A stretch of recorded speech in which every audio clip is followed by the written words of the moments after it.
You are nothing but a pathetic hanger-on. Prove you are anything more. You can't? The crowd laughed, but Weeto stood frozen. He had forgiven her 11 times before. This was the 12th. Go on. Show everyone what a loser you really are. This toxic pattern began long ago, when they were just children in the park. Give me that toy, Yuito.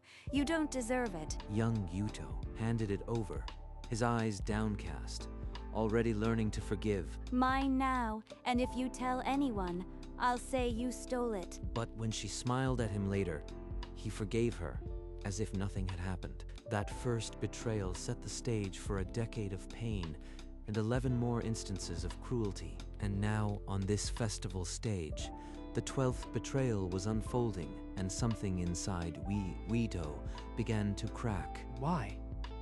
Why do I keep forgiving her? After all she's done. The answer was planted years ago by the person who taught him what forgiveness meant. Yuto, you must forgive. She's your childhood friend. That bond is precious. Yuto, my project isn't done. You'll fix it for me, won't you? It's the least you can do. She rarely did her own work, yet she always claimed the credit. And he let her. What would you do without me? I am the only one who puts up with a nobody like you. Soon, running her errands became his daily routine. Carrying her bags, buying her lunch, cleaning up her messes. If I just endure, maybe she'll change. Maybe she'll remember the good times. Hurry up, Yuito. These bags aren't going to carry themselves. And so, year after year, Yuito forgave. He never questioned why. But high school only sharpened Saki's cruelty. Her mockery found a new target, his quiet wish for a normal life. You, with friends? Don't embarrass yourself. No one wants to hang out with a shadow. Then came the 10th betrayal. A project he poured days into, destroyed with a careless hand. Oh no. I am so sorry, Yuto. What a terrible accident. Every calculation, every design, ruined. She did that on purpose. But he swallowed his anger. He forgave her, with a strained smile and a hollow, "It's fine." That night, in his dim apartment, Yuto didn't grieve. He retreated to his true sanctuary. This is where I breathe, where I am not her shadow. A world of code, story, and secrets. A world Saki would never understand. Yuto wasn't just a doormat. He was an indie game developer.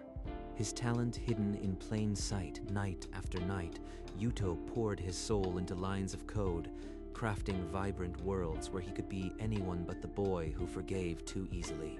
Then, one night, a notification lit up his screen. Congratulations. Your game, Shattered Echoes, has won the Indie Gem Award for Best Narrative. He stared at the screen, a rare, genuine smile breaking through his usual mask of indifference. Maybe, just maybe, I really do have something to offer this world.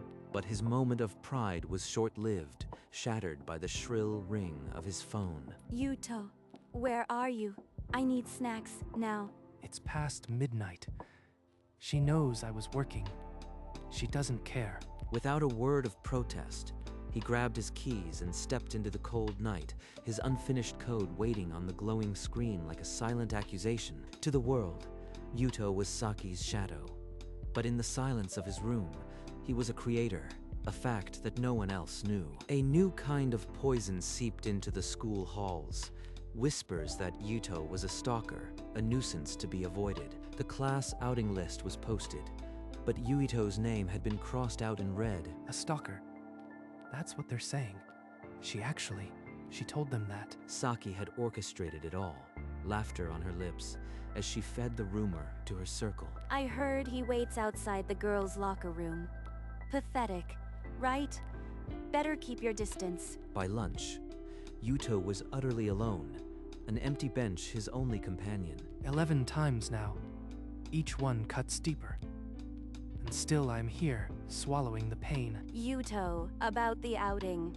It's just not possible. People are uncomfortable around you. I am sorry. I understand. It's okay. He forgave her again, but the crack inside him widened, a silent truth he could no longer ignore.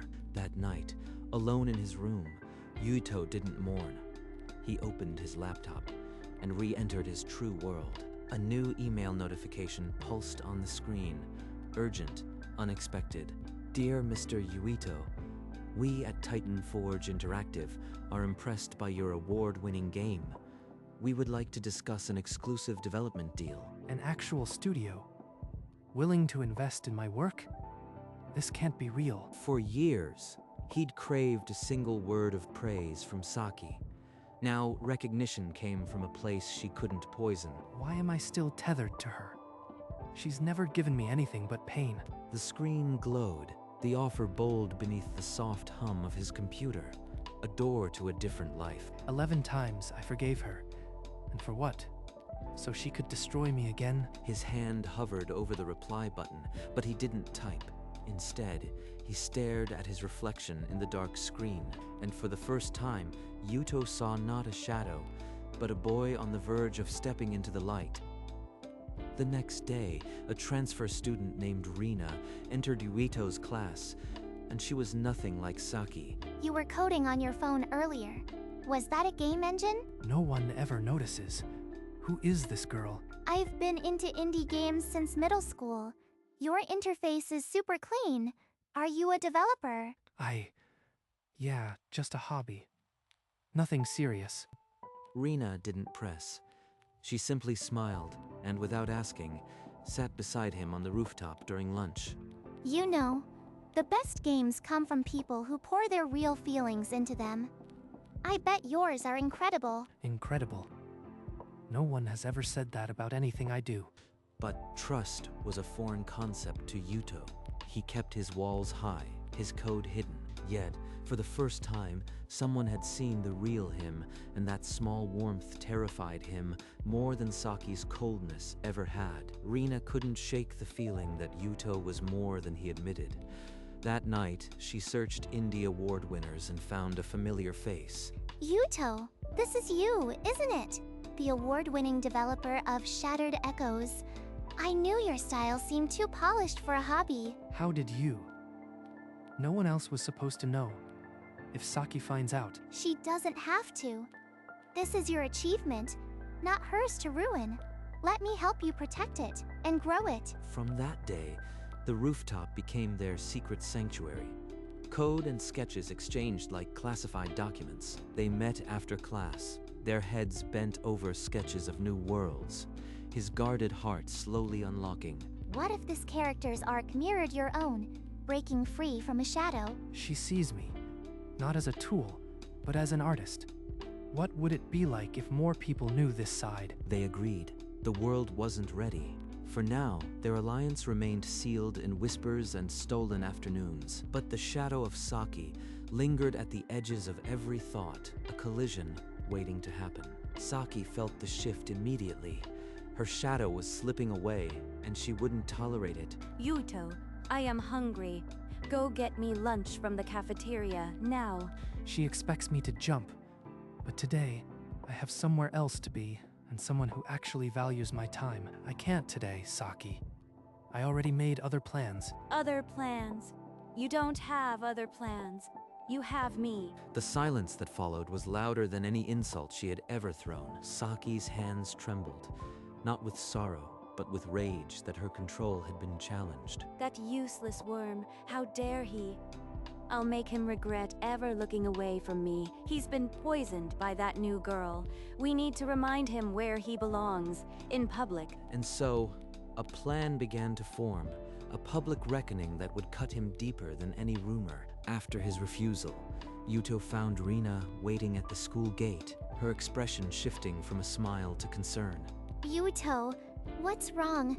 You look like you've just faced a storm. Maybe I have. Rina, I need to tell you about Saki. Everything. And so, on that rooftop, Yuito unburdened himself.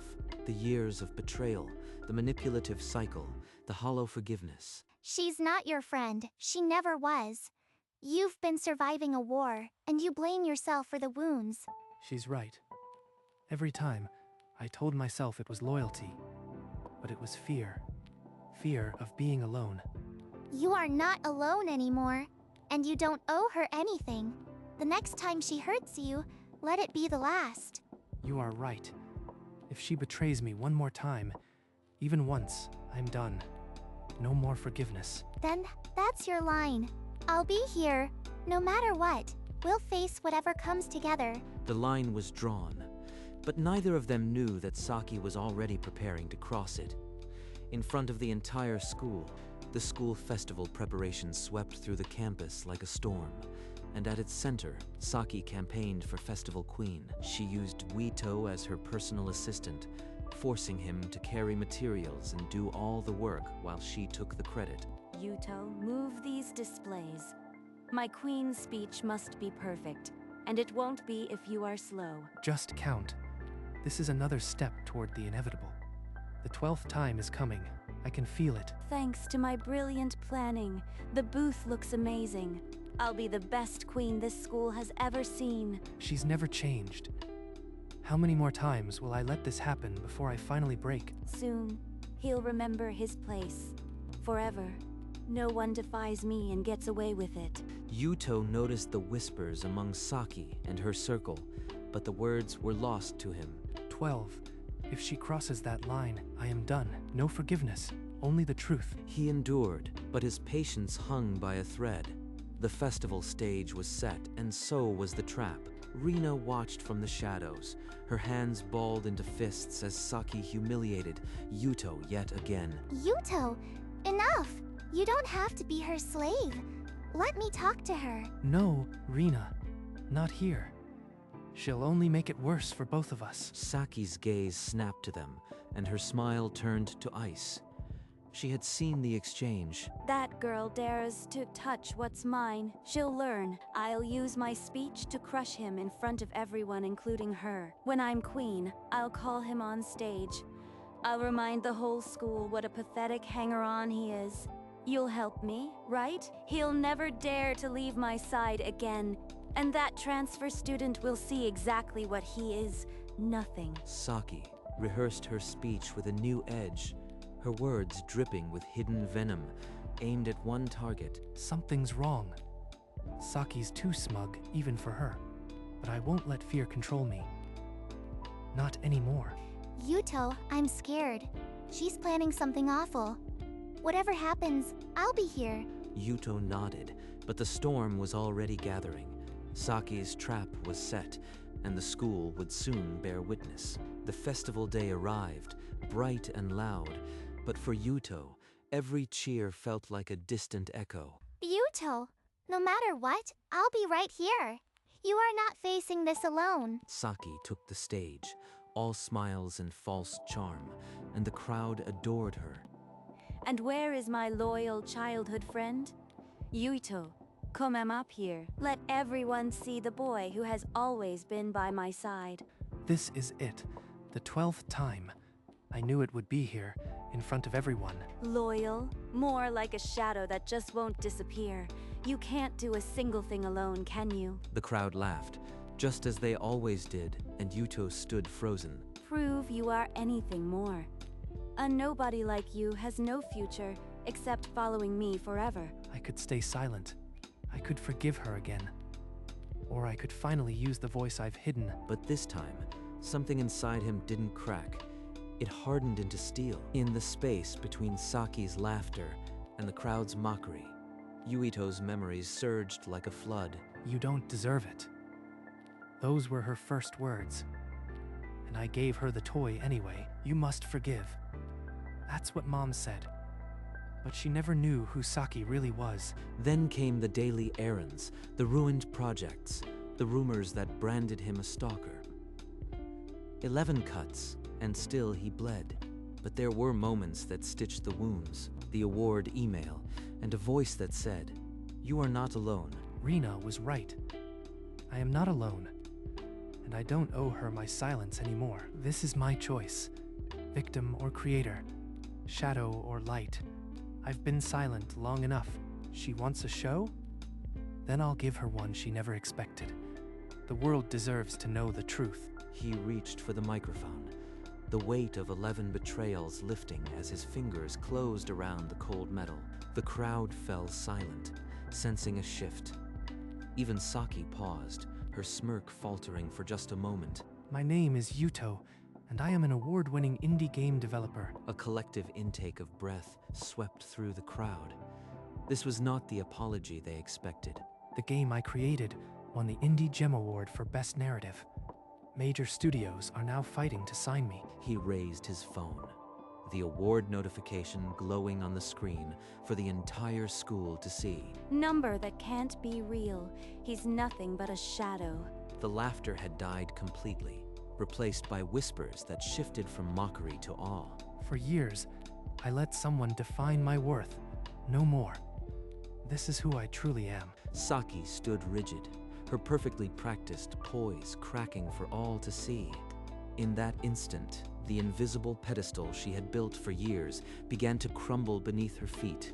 Yuto lowered the microphone, his eyes never leaving Saki's as the truth settled over the school like a final verdict. I forgave you 11 times, Saki, but this is the 12th, and it will be the last. His voice carried no anger, only finality, a door closing that would never open again. Thank you all for listening.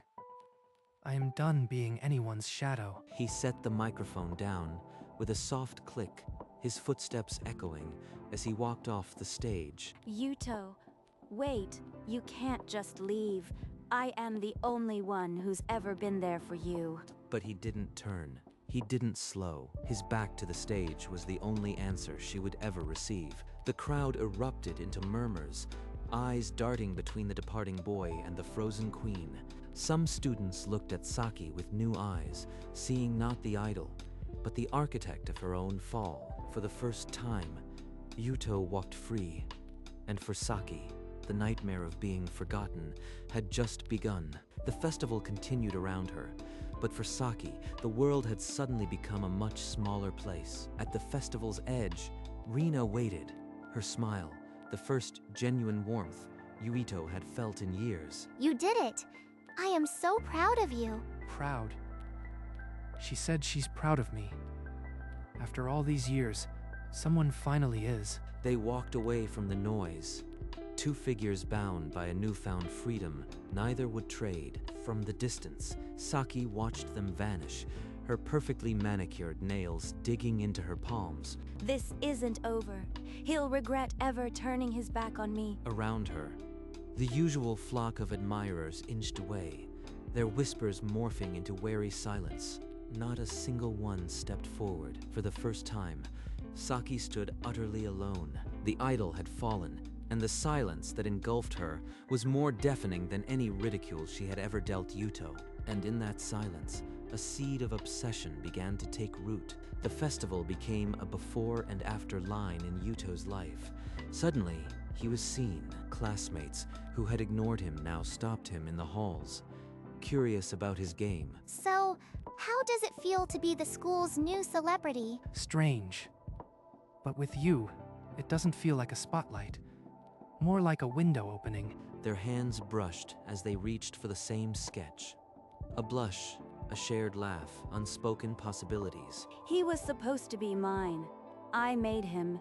Now he thinks he can discard me? Her former friends now whispered about her cruelty, their loyalty evaporating like morning dew. I'll remind him what he is. He'll crawl back, and everything will be as it should. But as the sun set, Yuto and Rina walked side by side, unaware of the eyes watching them from the shadows. The seed of obsession, once planted, had quietly grown roots. Late at night, Saki's phone became her only window to Yuto's new life, a life without her. He's smiling in every picture. With her. That girl is the reason he forgot his place. Her room, once a shrine to her own image, now became a gallery of his. Photos plastered on every wall. She sent message after message. Apologies, demands, threats, all left unread. He owes me. I made him who he is. Without me, he's nothing. I won't be discarded. He belongs to me. He always has. Through the screen, she watched him laugh with Rina, each notification a fresh stab of betrayal. If I can't have him, no one will. I'll make sure of it. The line between memory and obsession blurred. Every photo a chain she willingly wrapped around herself, and somewhere in the dark, a new plan began to form, one far more dangerous than any schoolyard rumor. Yuto and Rina collaborated on a new game project, their ideas blending seamlessly like long-lost puzzle pieces. If we keep this momentum, we could pitch it by next month. I really think this one is special. It's because you are part of it, Rina. You bring something out of me I never knew existed. Their eyes lingered, an unasked question hanging in the air. Outside the cafe window, a figure stood motionless, her face pressed against the glass. Yuto, she's out there. Saki, she's been watching us for minutes. I see her. She has no power over me anymore. Let's ignore her and focus on our work. He gently took Rina's hand, turning her back to the sketches, indifference against the cold. Saki watched the simple touch, her body trembling with a rage that burned through the autumn air. The cafe's warmth felt invincible, but the poison outside waited, patient for a crack. A few days later, Saki cornered Yuto in the school hallway, her voice honeyed with false remorse. Yuto, I've been so wrong. Please, let's go back to how things were. I need you. No, Saki. That chapter is over. I found people who truly value me. Rina appeared at his side, a silent pillar of support, and together they turned away. Wait, you'll regret this. You are nothing without me. But their backs grew smaller, her words echoing into indifference. So that's how it is. If I can't have him, I'll make sure no one else can. Her lips curled into a smile that held no warmth, only a dark promise. Only a dark promise. Yuto and Rina walked into the daylight, unaware that the storm was only just beginning to gather its strength. Some people never let go. And in the shadows, Saki was already sharpening her claws. Weeks later, Yuito and Rina stood at a bustling game exhibition, their collaborative demo shining under neon lights. Industry veterans praised his vision. Young fans asked for his signature. He had truly broken free. I always knew you had this in you. Your story is only just beginning. Our story, Rina. I wouldn't want to write it with anyone else. But miles away, in a room choked with photographs, a phone glowed with a single app, Yuto's location, tracked in real time. Saki had traded her social crown for a digital leash, her obsession evolving into something coldly mechanical. Go on, Yuito. Enjoy your little spotlight. I am right here, waiting. Back at the exhibition, Yuito looked out at the crowd, his smile finally unburdened by the past. He didn't see the shadow that lingered just outside the frame, a silent promise of a storm yet to come. Some people never let go.